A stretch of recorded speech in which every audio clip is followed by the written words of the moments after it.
Doing a little happy dance. And we're Definitely live. live. Finally. Good morning, Lawrence. Good morning, everyone. Welcome to the Daily Whatever Show. Mm, I'm Dana Dubois.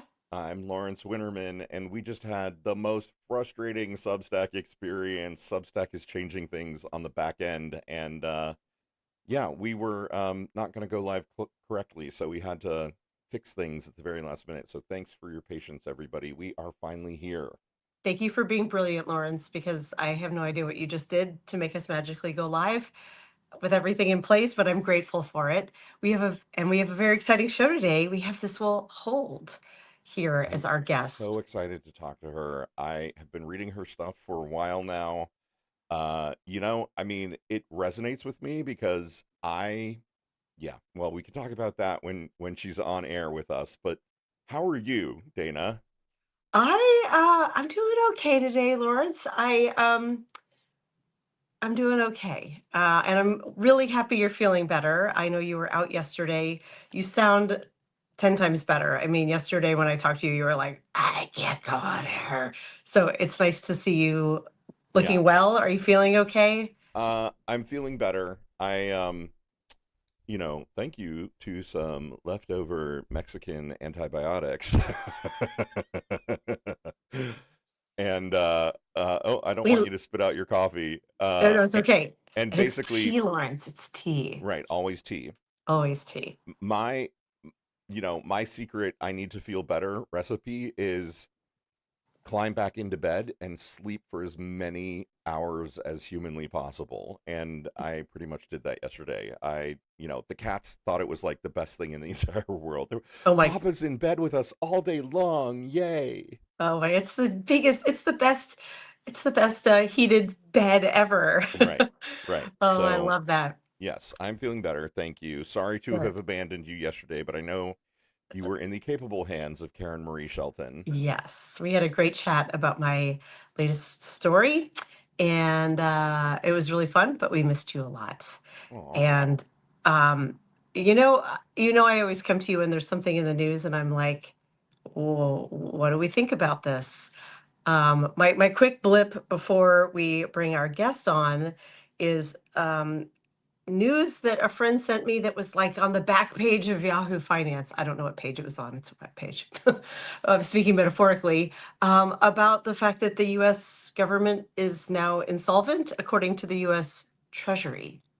We have ranked ourselves insolvent, Lawrence, and I made a short video about it yesterday and how the press isn't talking about that. We're focusing on the wrong things Hmm. in terms of our financial wellness. There was some big article this weekend about some 24-year-old student who went into so much debt from her new car loan that she had to declare bankruptcy, which was such a nothing of a rage bait story. And yet they're not reporting on the fact that the true entity making poor financial decisions is our government. Yeah. I mean, okay, so if we were a private corporation or person, would we be insolvent? Absolutely. But we are a government that has the ability to print money.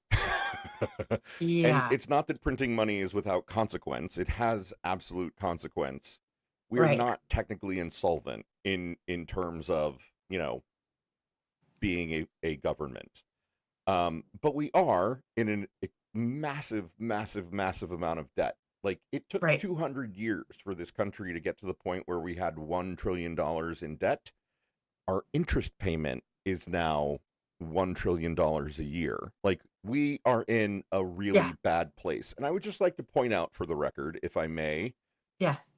that when Bill Clinton, God bless his diddling little Philandering heart, soul. Yeah. philandering soul, right? When he left office, we had a surplus for the Yeah. first I time remember. in decades. I remember. And George W. Bush and 9/11 and the Iraq War and the Afghanistan War took real good care of that. It is only under Republicans that we amass gigantic amounts of debt. Yes. Every Democrat has shrunk the debt every time that they have been in office. Every Republican has massively expanded it, including St. Ronald Reagan. So I would I just like to know. point out that Yeah. are we $39 trillion in debt right now? No, I'm sorry. It's actually like $44 trillion in debt. Yeah, it was the because article we have I 6 read. trillion in assets. We were 6 trillion in assets and nearly 48 trillion in debt. So Right. 8 times, Right. So, eightfold. So that, yes. The uh, the debt is thanks to Republicans. It always wow. has been and it always will be until we end them as a party forever, like this November. Yeah, I sure hope so. This is what I can't wrap my brain around of like the messaging problem we always talk about the Democrats have and the difference between reality and what people perceive to be true. And how have we lost the messaging on who is fiscally responsible? I know Honestly, historically. how do you lose the messaging on the economy when it is proven over the last Yeah. 45 plus years that Republicans add to the debt and increase Yeah. joblessness and Democrats reduce the debt and reduce joblessness? Like, honestly, every fucking time. It's just data. Go look at it. I'm not Yeah. being political right here. I'm literally telling you to go look at the data, which is kind Right. of a good segue into talking to our guest. It's a great segue into talking to our guest. Why don't we bring T on right now? Let's do it. Hello. Oh, Hello and good morning. You go by T and your handle online is This Will Hold. That's yeah. I was I it felt funny addressing you as This Will Hold, but it's such a great name for a publication. Um, yeah, I why don't you go ahead and introduce yourself to all the folks listening in at home? Yeah. Um, who are you? What is This Will Hold? So I'm T, as everyone has gotten to know me, and this will hold. Never could I have predicted that this is actually where we would be. The name actually came out of a organic moment when President Obama was elected the second time, and I was like, yes, this will hold. Like, we're on the right path. Oh, Made it, and if you look at the acronym, TWH is also the White House. So it's kind of a Ooh. psychological, quirk there. And here we are all these years later, and everyone's like, this has got to hold. Like, what do we do now? And I'm like, oh my gosh, what a crazy experience. And of course, our Substack went viral because Elon Musk nuked our Twitter, and we had a huge following over there, and we were writing about the election, and that got taken down. And so we hopped over to Substack, and our first article just went poof, and here we are. So not even a year later, June 11th will be a year Wow. on Substack. So that's incredible. April 24th will be our year. and I'm obviously grateful to have the platform and our team, and we're just going to keep fighting the good fight and keep getting the message out. We've got over 15 million views now, and that's 15 million incredible. more people that know what's happened, and Yeah.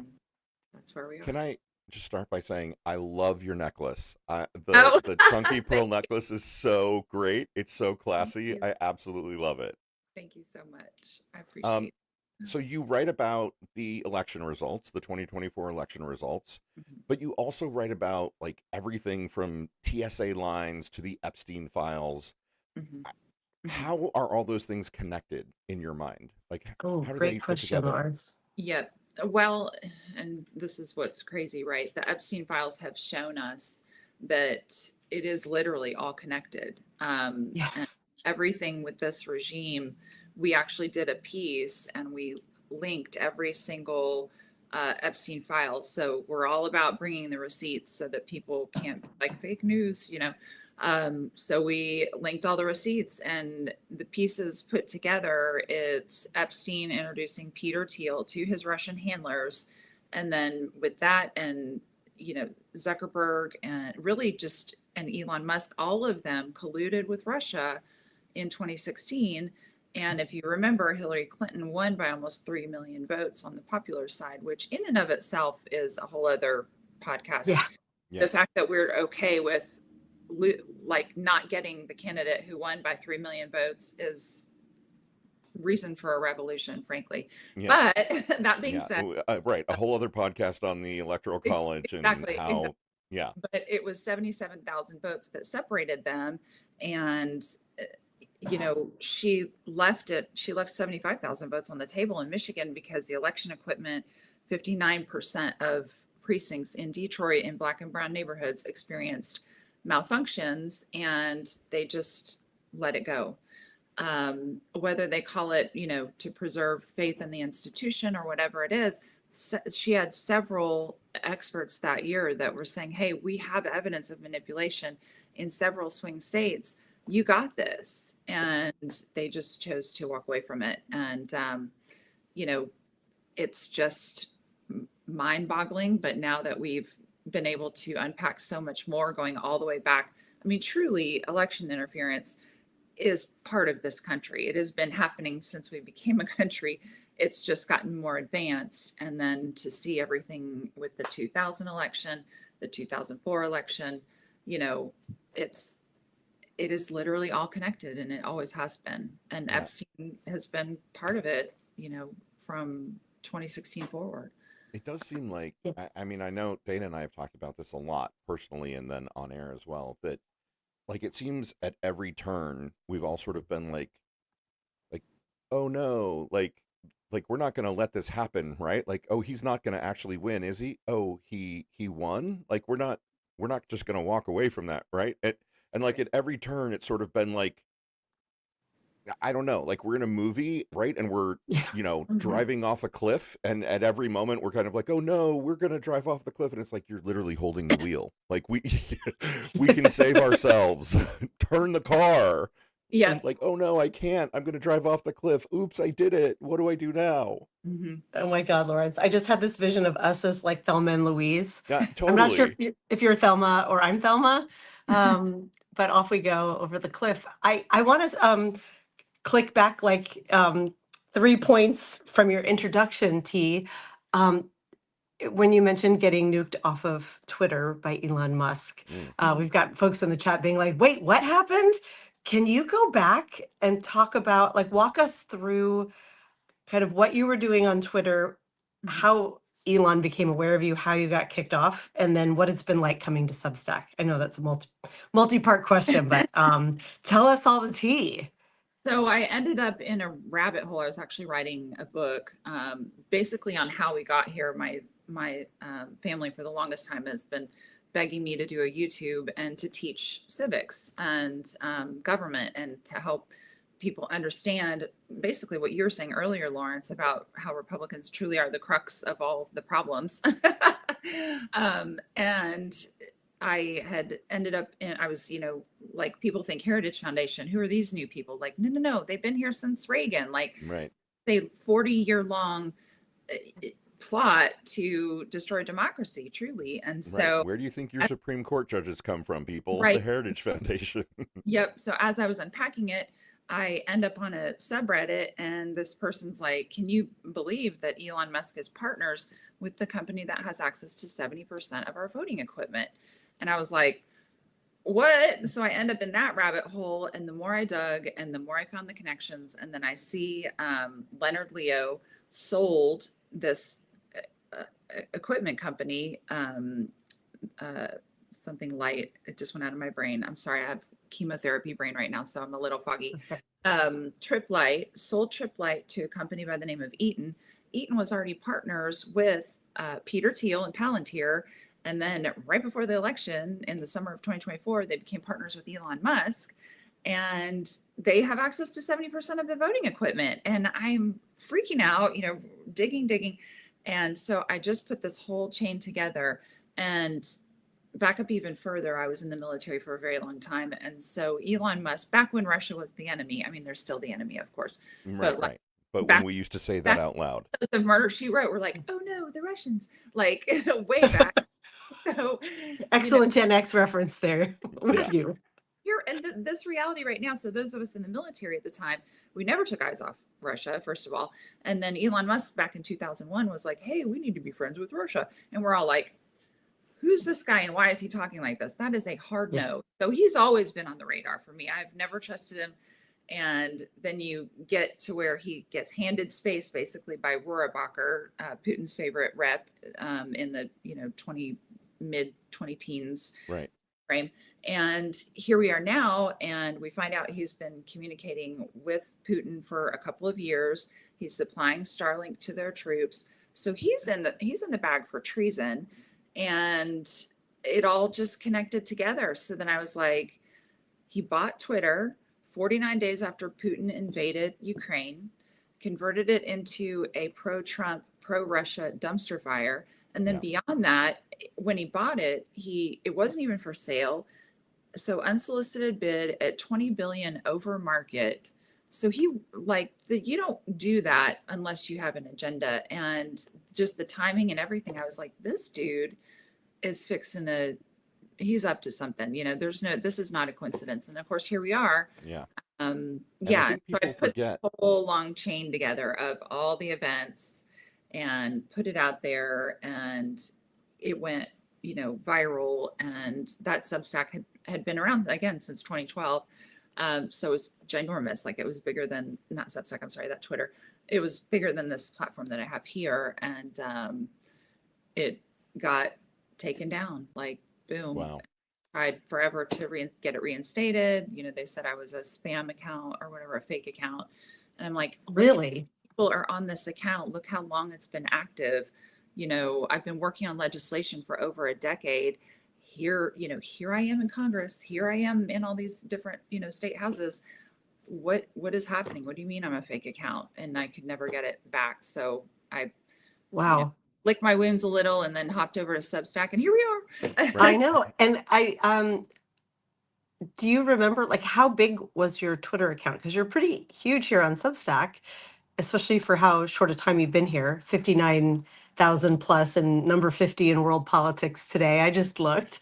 Right. That number's funny. Whenever I put out a post about the election, it goes shook. And then I'm talking about regular stuff, and it's like, we don't want to hear that. Right back down. So, Yeah. I don't remember, but I could look. I mean, it was really, really big. That thread alone had like over 1 million people, on the, like, where it shows you all the stats. Yeah. So, but it is what it is. I mean, I'm grateful for this platform, obviously, because there's so many less trolls. Every now and then we get one, and we have to blast them. And I've got a team that, we've got 62 people on the team now. So some of them. Oh, that was my next question, was you keep saying we? Yep. So we're coast to coast, and we're all volunteers. It's all, kind of built from the Common Coalition in the beginning. And there was a handful of us working on legislation. And then as we got into this election lane, it got bigger and bigger. And wow, we want to help. How can we help? Statisticians, tech experts. Our tech experts are the ones that one of our tech experts before the 2024 election, when Musk started building the low Earth orbit satellite structure. Yeah. It was April of 2024, and he said Elon Musk is going to steal the election. And in hindsight, I'm like, oh, because I was like, no, you think like something that big? And he's like, oh, absolutely. These satellites are capable of so much more than people even realize. And here we are. So, we do have, people forget, a video of Peter Thiel from 2010 addressing a conservative conference, basically saying the way that we get beyond democracy and being in a permanent minority position because people won't listen to us is to use technology to steal elections. Like, he basically says it on camera. I've seen that, and because they realize how unpopular their policies are. Right. If this country converted to paper and hand counts, Republicans would never win another seat. I mean, that is and into the rational, election districts, not gerrymandered all to hell, and Yep. Yeah. Oh gosh. I feel this. You're seeing me in real. Crossed my mind and I lost it. Go ahead, Dana. Okay, I'm laughing because I think you're seeing me in real time. Like, this is what happens when I see you post new content, T. I just, like, I'm looking right now at the headline for "She Won, Florida Used a Fake County Vote Bank in the 2024 Election," and I'm like, because I want that to be a headline in the New York Times. Right. Sure. I want that to be. I feel like I'm reading like alternate reality news. I mean, I'm reading your reporting, your team's reporting, and it's like, it's emotional. It's confirmation bias. I mean, Lawrence can tell you. So Lawrence and I have been friends for 47 years. We're like, we go way, way, way back to grade school. And we watched all these election returns come in together. And in 2016, I was like, there's no way that this really happened. Like, I, the gut read on all of every time the 2 times he's won has just been like, no. And now you have this army of folks doing research, coming to these conclusions. So I'm not coming up with a question yet because you're hearing my like, I get really emotional, even though what you're presenting is very logical because Well, it I, is emotional though. It's an Yeah. emotional subject for sure. it Like, is. how human. And the question that is coming out of it is like, what next? You're doing great work. You're getting great visibility here on Substack. What is your hope for what comes next? Well, part of why we've focused on the math is Yeah. because it removes, the term conspiracy theory. You cannot argue with math. It's not emotional. It's not, I think, or maybe. It is, here are the numbers. Right. And so we shifted gears from, hey, this technology can do this, and these things are all capable. And look at what a garbage human being Trump is. And he was probably heading to prison, as was Elon Musk. All the pieces are in place for them to steal the election. Of course, they stole the election, but we can't get past the election denial of 2020. We are trying to reframe it and help people understand, hey, in 2000, when Bush supposedly won, reset your reality. Because while we were all focused on hanging chads, something they actually orchestrated, the GOP, and Dan Rather did a big expose on it, 6 million votes disappeared. We had election equipment even then. It came in with far right alignment in the late 90s. So it wasn't even the, however many 487 votes or however many he supposedly, won that the Supreme Court handed him. Where did the 6 million people go? So there's that. And then in 2004, again, Ohio, the head of Diebold is literally said, we're going to give Bush the election. The Secretary of State in both Florida and Ohio were Bush's campaign managers in those states. Mm-hmm. So all of the pieces are here for them to be stealing elections. But because we're in this, they're the bad guys for denying elections and filing 64 suits, and we're not going to go there. And Democrats have said, for years, everything's secure, everything's fine, nothing to see here. Now we're just going to go with the math. Here's the math. And our next piece, I'll just put it out here now. Nobody even knows this yet. We've been able to determine that Florida took out 2.5 million votes. So what would Florida look like with those? Well, it's actually like 2.4, just a hair under. But what would Florida look like with those votes? Because we know they had to back into that number. And so then we just added up all the votes along the timeline, and we can see where they're pulling all the votes out. And Florida is absolutely fabricated. There's nothing real about it, about those numbers. Well, so Sativa, we want people to focus on the numbers because we hope that that's going to be the thing that, like you said, in New York Times, and I've actually done interviews with a handful of major publications, and the stories keep getting killed.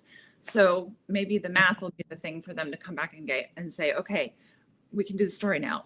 Give us what you got. That's really cool. But even Midas can't even get them to talk about it, which is infuriating because they're supposed to be left leaning, right? And so every time someone gets let go from their station or whoever they were working for, a journalist, we run and we're like, okay, you're free now. You want to talk about this? And they're like, oh no, I've signed with Midas Touch. And I'm like, oh. I want to dig into, because I think this is important, right? Because I think it some people, their natural instinct to hearing some of these things might be to like roll their eyes and be like, oh, crazy conspiracy theorist or whatever. Mm-hmm. And I can't wait for your next piece now, because I really want to see that, what you found about the 2.4 million votes. Sure, but in your first election piece or the big election piece, you claim that there's an NSA authorized audit, right? Proving that Harris won. And you said in the article, it's 100% Pentagon certified. And I guess just out of fairness of asking the question, kind of big claims require big evidence sort of thing. And what is your standard right? Of like, what are you looking for so that you can say, like, I'm comfortable publishing this because Mhm. this is a big claim, you Right. know? Well, the first whistleblower was a former CIA operative. And so, first and foremost, before we move forward with anything, we vet whoever's coming to the table. And so, of course, we did all of that to confirm that he was who he said he was. And then other people on the team as well. It wasn't just him, it was, backed up by other folks that helped. And we actually have another whistleblower who has just come forward last week who said he worked to help steal the election. Like he was on the team that helped steal it. So we're vetting him right now. So we've got a lot that's about to come out. Yeah. So we went through all that. And I think one of your questions was, why did you go with math versus whistleblowers and documents and all that? And my point there is that we had the whistleblowers and people still challenge it and they don't believe him, to the point where there's a lunatic over on Substack who's like, his LinkedIn doesn't say CIA, so it's a lie. It's like, who's going to put that out there? Nobody puts CIA in there. I'm a secret spy. Yeah. They're writing like that, like bro talk LinkedIn, like what I learned at work. And calls us Russian disinformation. I'm like, hi, I served this military for over a decade. Like, I bleed red, white, and blue. As fractured as we are as a country, democracy is sacred. And that's why I'm here, because I have an oath to the Constitution. And the American people are an extension of that promise, as are our allies. So that's what keeps me going, is knowing that this is the greatest experiment and we have uncovered all of this. And for the people who want to use the term conspiracy theory, my point here is that conspiracies are real. If we've learned nothing else from the Epstein files, QAnon was right. Like, yes, there's a cabal of wealthy pedophiles running the government. They're just mostly Republicans. Right. Exactly. Right. It wasn't a pizza shop in New Jersey or whatever, like, and Hillary Clinton. It was Donald Trump. Right. It was your dudes. QAnon. Congrats. And every single time the Epstein files get really heated up and there's a lot of energy around it, there's an emergency that distracts everybody from it. The ear injury in 2024, and then the Republican Party is walking around with baseball maxi pads on their heads, taped to their ears, right? Faces. Yeah. So that, and then Charlie Kirk was assassinated. There was a lot of heat around Epstein then, and then just with us bombing and getting into war with Iran, that story had just broken about the 14-year-old who had been interviewed by the FBI 4 times, and the files were deleted, and the energy around that had gotten, it's like crescendo, and let's bomb Iran. And when people are like even arguing that it wasn't a last minute decision, I have the text messages where they didn't alert our own troops until 8 hours after they started bombing. So to say it wasn't a knee-jerk reaction or it wasn't last minute or whatever, like absolutely it was. We didn't even inform our own troops that we were about to do it. As Dana likes to point out, we didn't even evacuate Americans in the region. Nope. We were basically like, oh, oops, try to get a commercial flight home. Yeah, that was, there was no further proof I needed that this was not well planned than the news. I think we attacked over the weekend, and I think it was in the news Tuesday or Wednesday that Marco Rubio was like, Americans in these 16 countries, get out, but we can't help you, catch a flight. Sorry about your bad luck. I mean, right. Yeah. Oh, are you in Dubai and the airport shut down? Oops. February 28th, and no one got any warning at all. But definitely leave. Yeah. This is your government talking. Definitely get out. We just were, at the time we were like, oh, this was like the late night text thread, he and BB being like, well, if you don't attack, I'm going to attack. Well, I don't want you to attack, and I'm not going to attack. Truly, that's yeah. So again, to those people who don't, and again, we don't want to believe it. We don't. Right. There is an inherent need to, and psychologists have studied this for years, to trust our government. We view them as like a parent figure, right? And so when all this comes out, it's like, oh no, we even call Kamala Mamala. Come on, So who wants to admit that our parents are lying to us, right? So it's a hard thing to chew in the first place. But when you really look at just the data as it's spread out over the course of the last 26 years, it's just irrefutable. It's all there. And how many times are we going to say, ES&S is having equipment glitches are to blame for this? I mean, even Jasmine Crockett's race in Texas, there are counties Right. that are doing recounts because Democrats had 0 votes. Again, it's ES&S. And so far, she's been awarded a whole county because she had 0 votes and she actually won it. So now it's like, and again, they're saying it's glitches. Well, it was glitches with Hillary Clinton. It's always glitches with these election equipment companies. And then you find out that the EAC, who's actually supposed to be, protecting our votes and holding these election equipment companies, to specific standards, instead of doing that, they're colluding with them. There's a lawsuit filed where they posted the regulations of what was going to happen with our election equipment and those companies. And then they're having secret meetings on the side and went back and took out several line items like we don't have to lock up our equipment anymore. That's no longer a regulation. When they're having no more cybersecurity experts aren't required. They don't even have cybersecurity experts, these vendors. They just tell them, hey, we need a patch installed, go do it. Those people aren't cybersecurity experts. They just go do it. So they're doing the bidding of them. And so the EAC is being sued for deliberately making our elections less secure, making our equipment more vulnerable. People need to understand that it's not a conspiracy theory if it's true. And that's probably our biggest fight.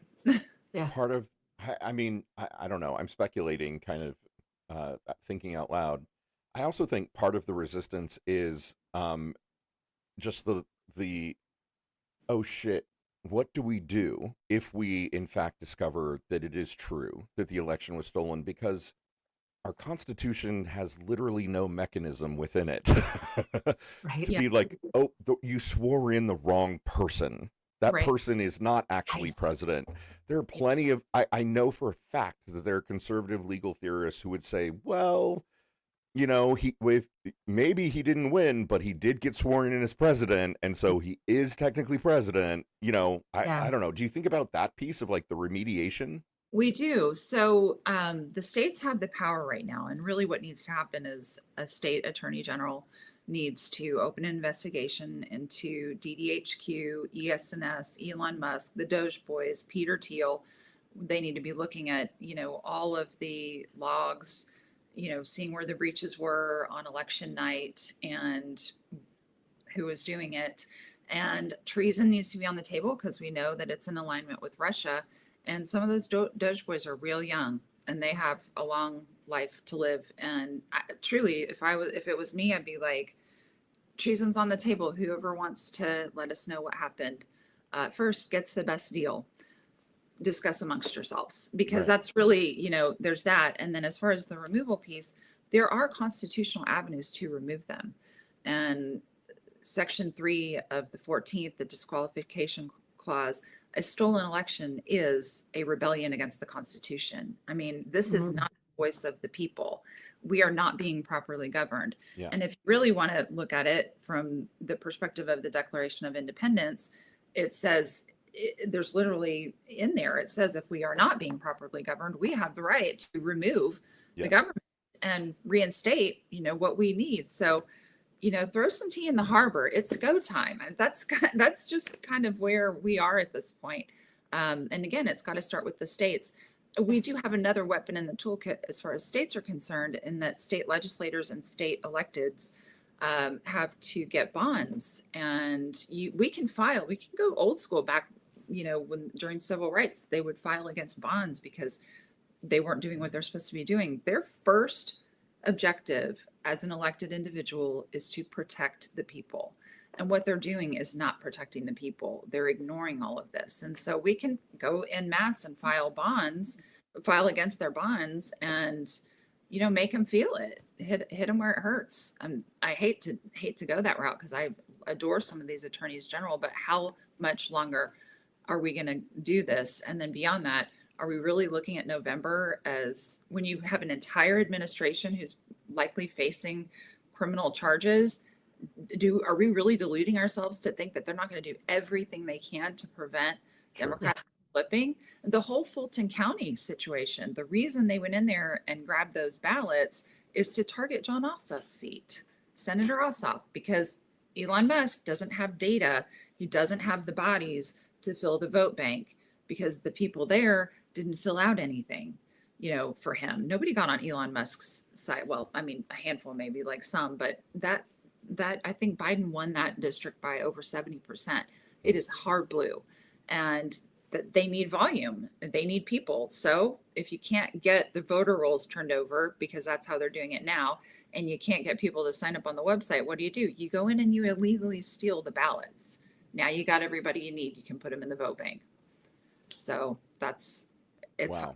it's hard to believe, but we see that they did it in Florida, and now we're figuring out how they did it in the other states by backing into those numbers too. Do you do you fear for your safety ever? I have stage 3 cancer. No.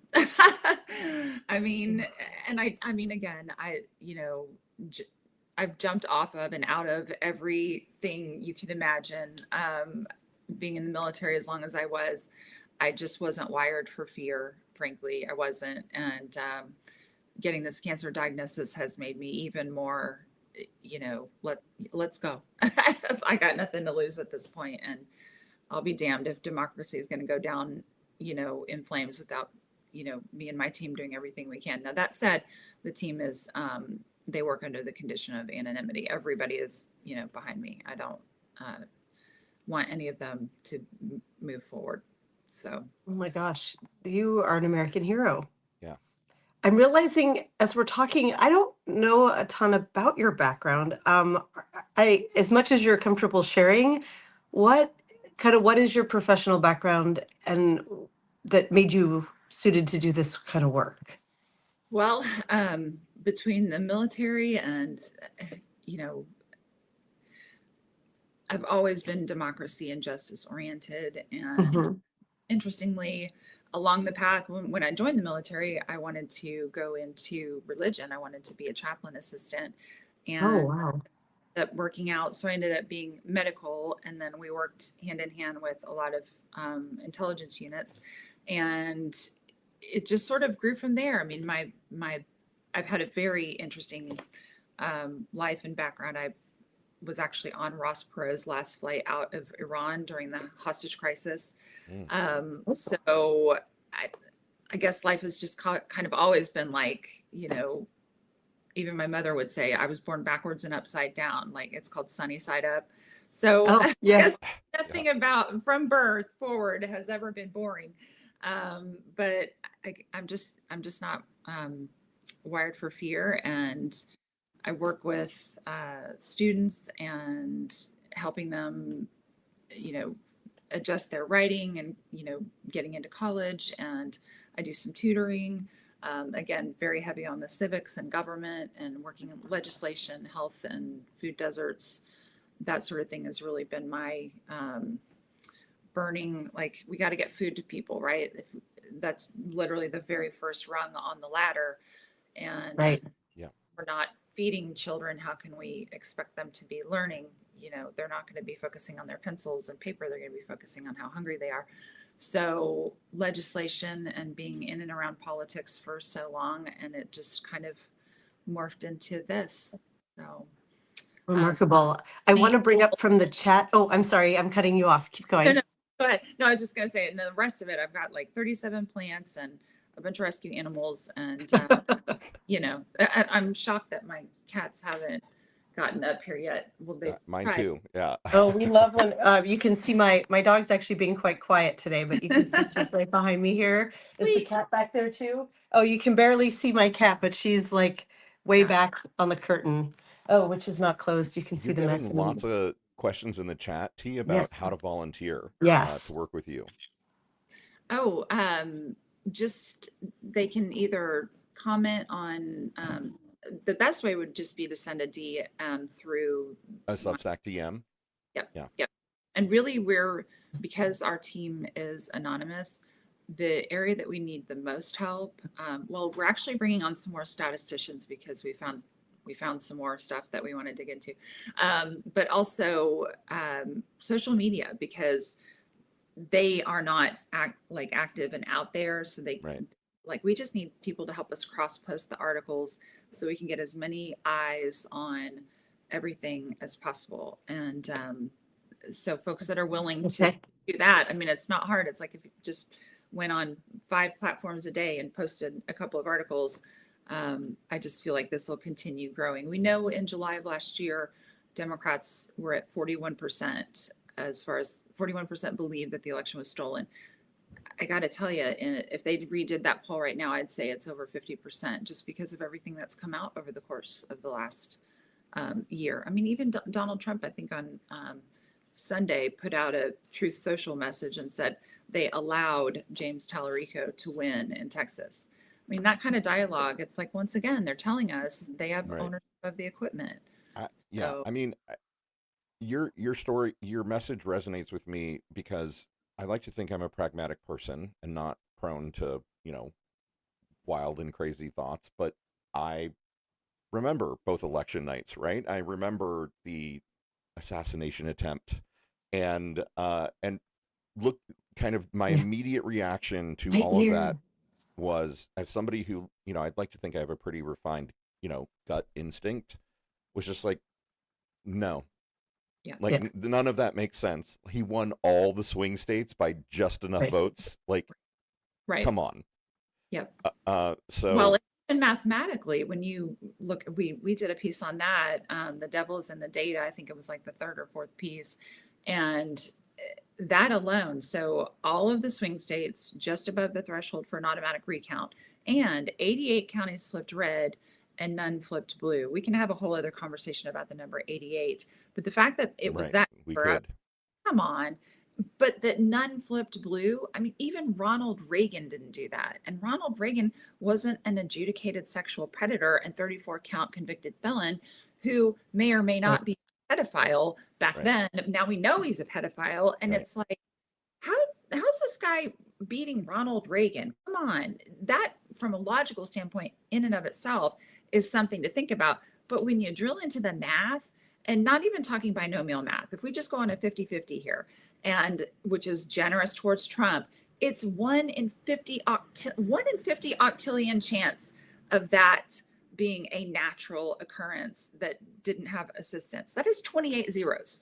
I So was going to say, can you say that number again? 1 in octillion? 50 octillion.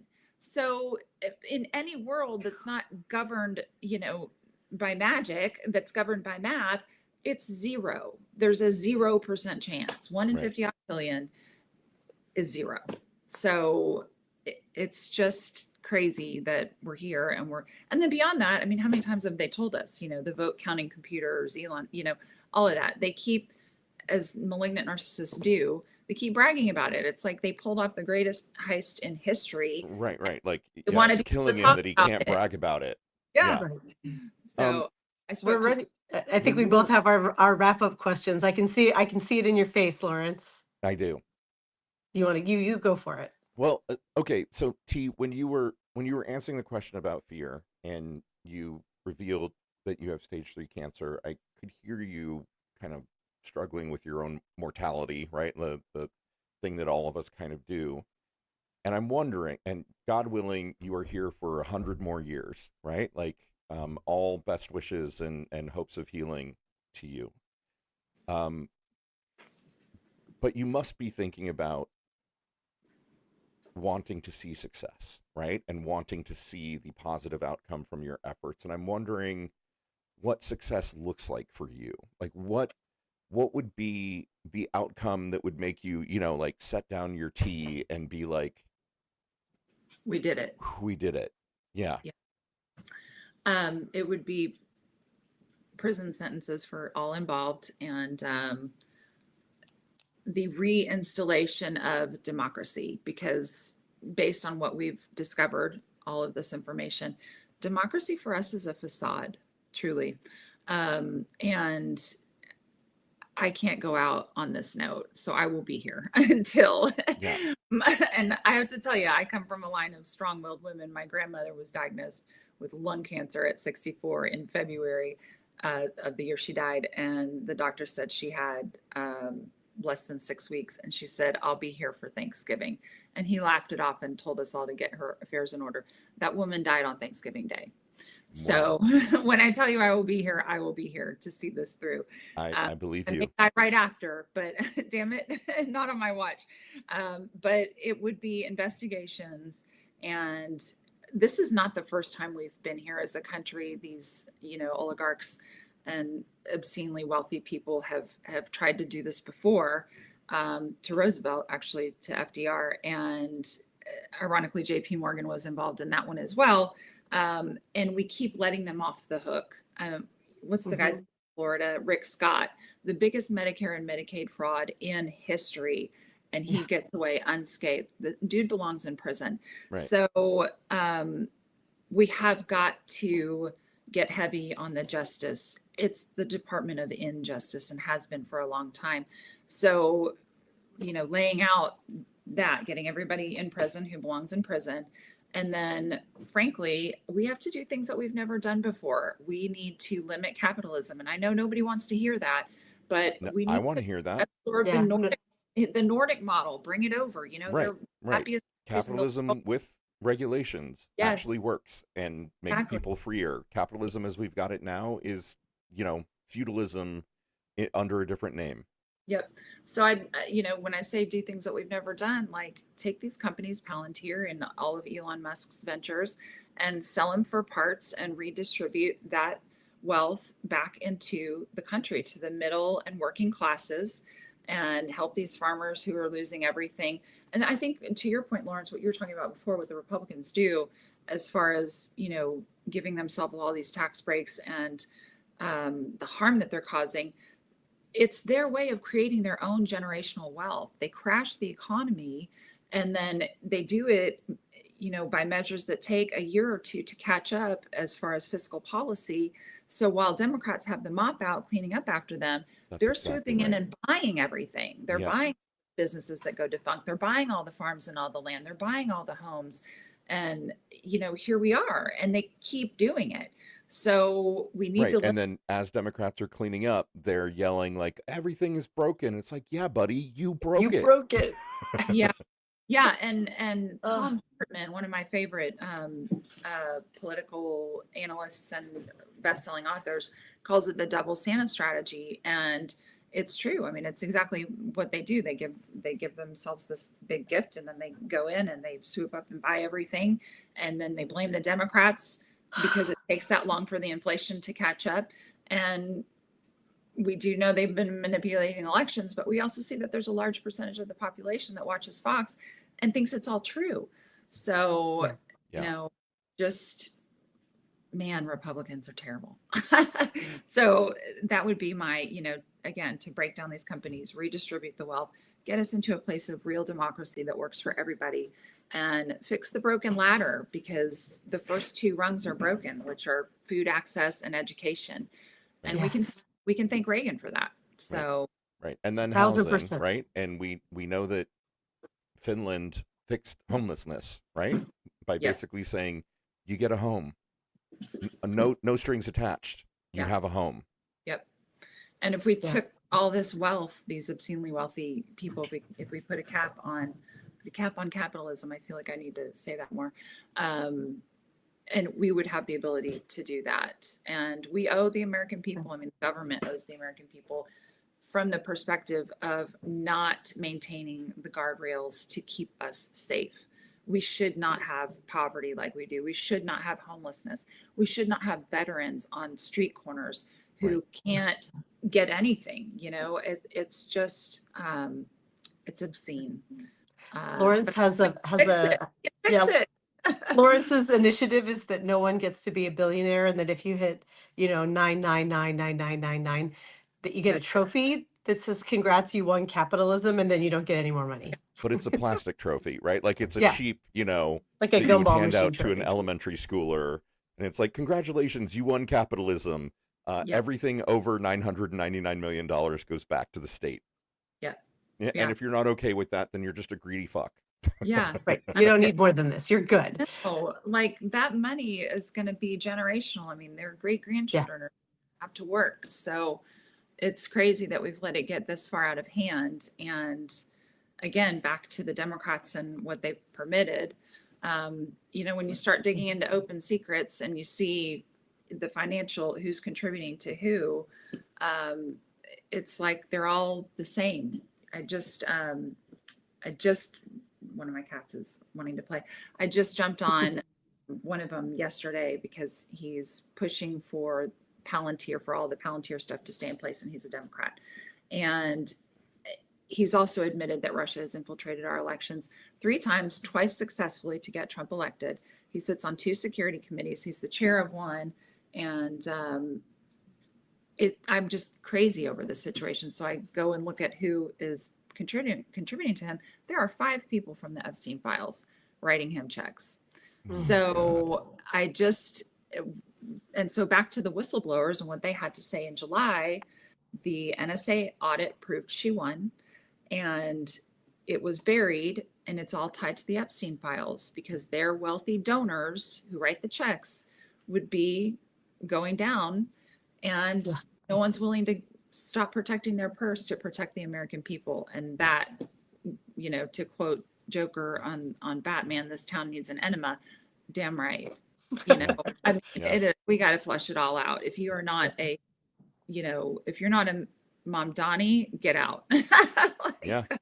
Or a Bernie. I like that. It's isn't it so disheartening? Like, I think about this a lot as a mom. I have 2 teenage daughters. Realizing that, like, when men, not all, but when most men come into these upper echelons of wealth and power, their instinct is to subjugate young women and girls, to sexually assault them. Like, and to want more money and power, more money, power, and girls, basically. It's guns, gold, and women. Yes, and how pervasive and how sorry, my vocabulary just totally disappeared, but how there's been no consequence. Right. Like, it's so dismaying bringing girls. 5 administrations, 5 departments of injustice have been in place, and this has gone on truly since Bush. And that is disheartening. Now that we have some light on it, I do believe we're heading in the right direction. And yeah, I mean, if you think about us as a species, and I tell this to the girls that I'm helping with their college stuff all the time, always travel in packs, always park under lights, take a couple of self-defense courses. And then beyond that, always remember we are the only species that has to mate with our only natural predator. So think about it and just never leave your drink unattended. And just always safety first. Like, I'm the safety queen. I'm also 6 feet tall. So I tend to be protective of everyone around me, but just always thinking of, if you're in unfamiliar circumstances or places, don't have too much to drink. I mean, just always be thinking of safety because of this fact. They are our only natural predator. Oh my God. That's chilling. And then I'm not disheartened, because it heartens me to know that we got it right. We got it right in 2016. We got it right in 2024. And damn it, this will hold. Like, we got it right. We just got to fix it. So, oh my gosh, your optimism in spite of it all is so heartening. Thank you. We do have one final question that we ask all our guests when they come on the Daily Whatever show for the first time. A very hard-hitting question. Right. It's no, it's not. To end on, no, it's not hard-hitting. It's a fun question. I'm queuing it up. That typically means my partner in crime here is going to launch the question over. So T, Dana and I are both very solidly Gen X, and we're not asking, but what do you think, even if you are not Gen X, what do you think is the most Gen X song of all time? Oh gosh, I am Gen X, but I'm also such a music lover. That's hard. Right. Think you're watching a film and it's set of the era. What song is playing in the background? I mean, all I see is like Molly Ringwald and everything from all those movies, movies all of them did. But I'm also so for me personally, I'm like the biggest Prince fanatic. So all I hear is, Little Red Corvette and Purple Rain. Nice. Oh, I can't land on Totally great answers. If Yes. that's where you want to land, those are great answers. Oh, all of them. And then the Mario Brothers theme song, ding, ding, ding, because Oh my God, that's so true, right? Like, no one has ever made that connection before, but there is absolute, yeah. Right? It's like a sleeper cell. Like any Gen X person hears it and perks up and looks around. Right. Are Yeah. we playing Mario Brothers? Yeah. Yeah, Do, do, that's do. so true. And I Chris love in the chat says Raspberry Beret. the movie Footloose, so I'll be in the market and I'll hear, any of that soundtrack come on, and I'm like, everybody's looking at me like, what, this lady, whatever she's having, I'll have it when Harry met Sally. So Yes.